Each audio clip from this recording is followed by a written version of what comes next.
Perfect. Now, since you must have already seen how does a contact list work, where you put up the contacts, that is the part of the broadcast where we talk about who to send. Then comes the question which is what to send, and that's where the message templates part come into the play. Anytime you're trying to reach out to a new audience on WhatsApp, as per WhatsApp's rules, you cannot reach them out with a direct message.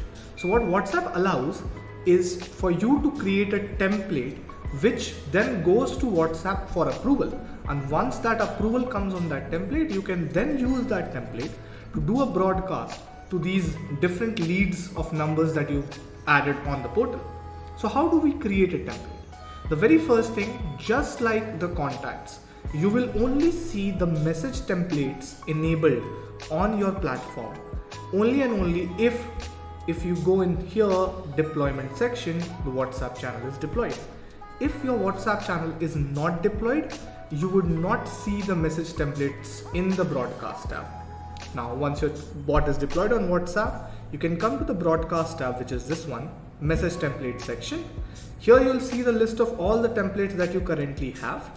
Now, let's say for the first time you're doing it, this would be an empty space and you'll have this create new template button right here in the center.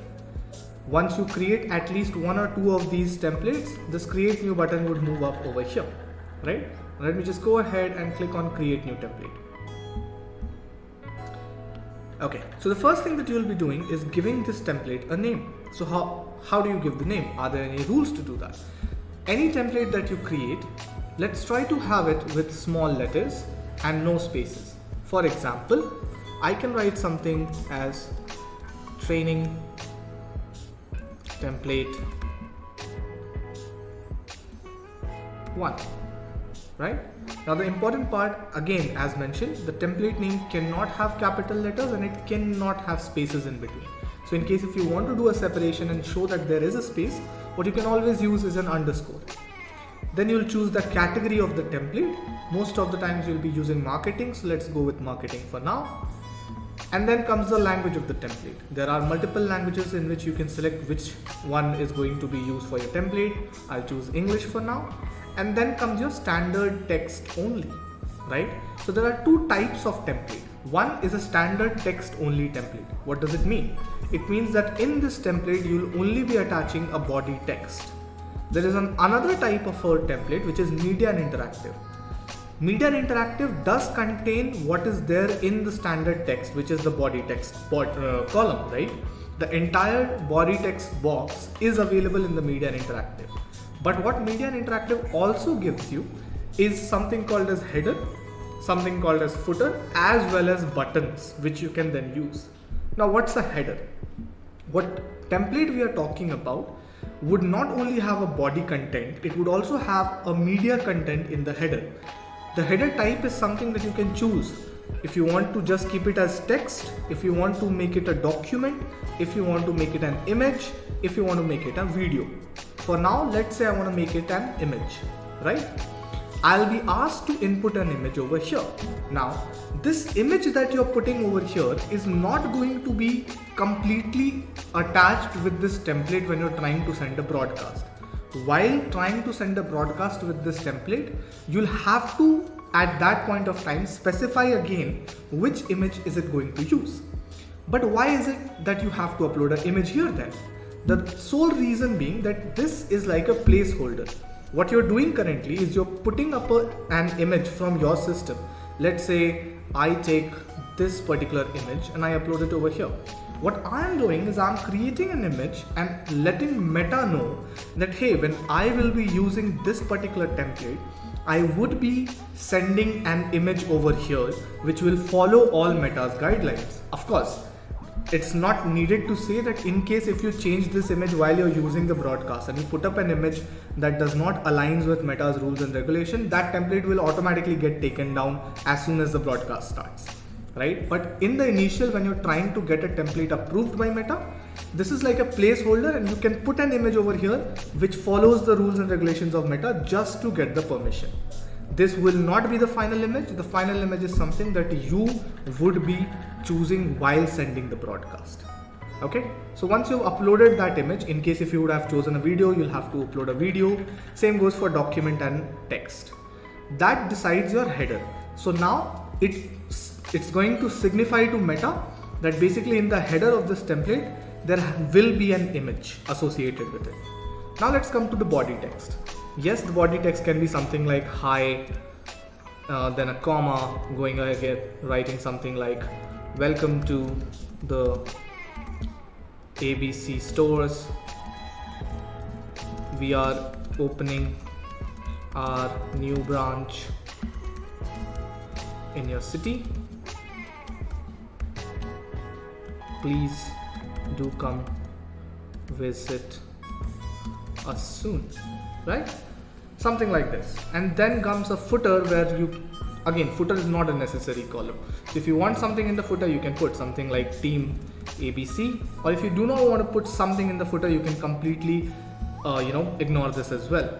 But for now, I'll just put it for the sake of I'm making you understand what exactly all these aspects of the template are. Now, yes, this is a good body where you're saying a hi, you're writing some things. But what would really make this a better body is if you could fetch everyone's names over here. Something like hi, XYZ for me, ABC for someone else, DEF for someone else. So every user's name, if you could fetch over here. Similarly, which city are you talking about? If you could fetch that data as well and pull it here in the body. But again, everyone's names are going to be different. Everyone's cities are going to be different. So how do you do that? That's where you define that this is going to be a dynamic entry, right? This is not going to be a static value, but it's rather going to be a changing value, a variable value. So what you can do is the position where you expect to pass the variable value, you'll go ahead and click on add variable. It will automatically add a variable in that place called as 1. Again, this numbering is just for meta significance. It doesn't mean that the variable created is with the name 1. Similarly over here, let's say I want to specify right after city, the name of the city. I'll go here and click on add variable. The next variable being created will be 2. Similarly, if I go ahead and create more variables, it will be 3, 4, 5 like you see here. But for now, we'll just keep these 2 variables. If you have gone through the contact list video, you would remember that while we were putting the numbers, that's where we put the name and the city also. What exactly was that? That's the data we are going to pull over here, right? Because you might have this question, how is it going to pull this data? This will pull the data from the contact list. When you're sending the broadcast, you will signify that I am going to use this contact list. And in that contact list, if you put the details such as name, such as city, in the other columns, which were first underscore name or city or whatever column you created for yourself, right? You can then call those values in these variables while sending out the broadcast, which we will definitely talk about in the broadcast section video. Now, over here, what you're trying to do is just leave a placeholder so that people can come, look at it, and then do a broadcast once they have prepared what exactly they want to show. Coming back over here, once your body text is done, once your footer is done, and once your image is done, the next thing that you do is click on add button. Now, there are 2 types of button. One button is called as a quick reply button. The other one is called as a call to action button. And the last one is a call to action phone number. So basically, call to action buttons are the same type of buttons. It's just that in a call to action button, there are 2 different actions. One is either to hit a URL, the other is to hit a phone number. Whereas the second type of button is a quick reply type of button. Now, let me just briefly explain to you what this is about. You'll see this working while we send a broadcast. Now, in a quick reply button, what happens is on the bot, when you want to trigger a path, if a user would click on this button, you want the user to be able to trigger a path. That's where you want this to be a quick reply type of button. In case, if you want that the user clicks on this button and is redirected to some URL, this can be any URL. That's where you make a call to action URL type of button. Or you want that if the user clicks on this button, it automatically opens up their dial pad with a phone number in it. Then you can go for call to action phone number. Now, whatever phone number has to go here, you can specify over here. You can put up static values or you can call up attributes in while you're actually trying to do it. But for now, once you're sending it out to get approvals, you'll have to put a static phone number over here. Eventually, when you're sending the broadcast, you can fetch the exact data. When we go to call to action URL, again, this URL can have a variable. Let's say I write something like this and I click on add variable. To get that variable, fetch that exact data.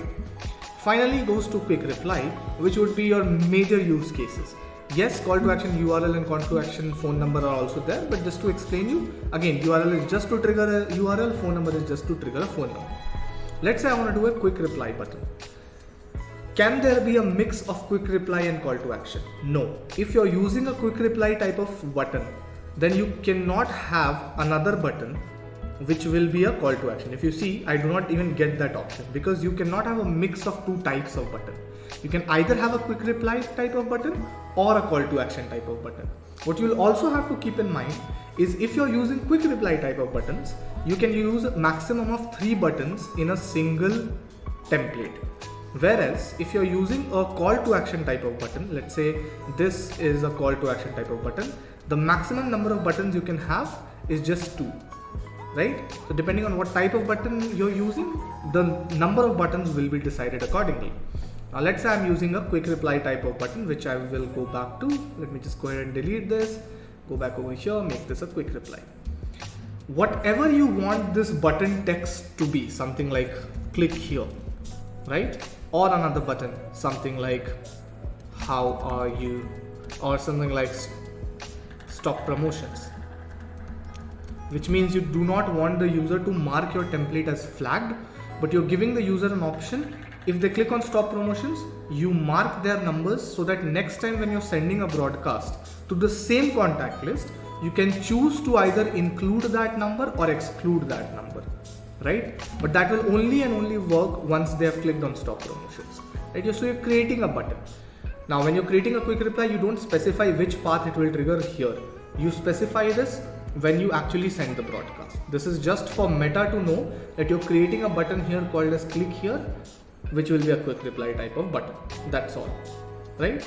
The other way to create a stop promotions button, if you don't want to do it manually, is just come over here which says enable opt out and toggle this on. The moment you toggle it on, it automatically creates a stop promotions quick reply type of button. This would be the most easier way and a more suggested way to do this in case if you want to include. Again, this is not a necessity to have a stop promotions button. You can choose to not have this button also. Now, once you have set up everything, the number of buttons you want, what exactly type of buttons you want, your body content and everything, you can click on show preview. It will show you how exactly your template is looking. So this is your header with the image that you have uploaded currently, saying hi, a variable in which you will be passing a dynamic value, which you will be getting from the contact list that you uploaded with that data, and then a body. Again, in that body, there is another variable which you will be passing the value through the contact list data, which we will talk about in the broadcast video, right? And then 2 quick reply type of buttons. Now, in order to send this for approval, what you'll have to do is fill up some dummy value here in the particular variables. This can be anything. This can be ABC, this can be DEF, doesn't matter. This is just a dummy value letting Meta know that I'll be passing this kind of a textual value in place of these variables from my system. That's all. Now you click on request approval, and the moment you click on request approval, this loads up on the end and the template would then be submitted for approval, right? Now, when a template is submitted for approval, it takes its own time by Meta to get approved. There are chances that the templates might get rejected in case if the content is, in the zone of being a spammy content, or the content does not adhere to the rules of Meta, right? So in all those scenarios, the templates might get rejected as well. In case if it gets rejected, you can reapply for that template again. Maybe changing the body text a bit would help, right? But this is how you create a template and then send it for approval. Once you refresh the page, you should see your templates over here, right? And I'll just look for my template, which is the one I created, which is the training template 1, which I just created, and it got approved. So your status shows approved. Now I can now use this template for broadcast. Now whenever you're creating a template, it's highly suggested that you wait at least for half an hour before you do any broadcast from this template, so that it gives the template enough time to sync on the Meta's end. But this is the entire process of how you create a template, and then once you get it approved, how much time you should wait to then use that template in the broadcast. Hope that helps. Thank you.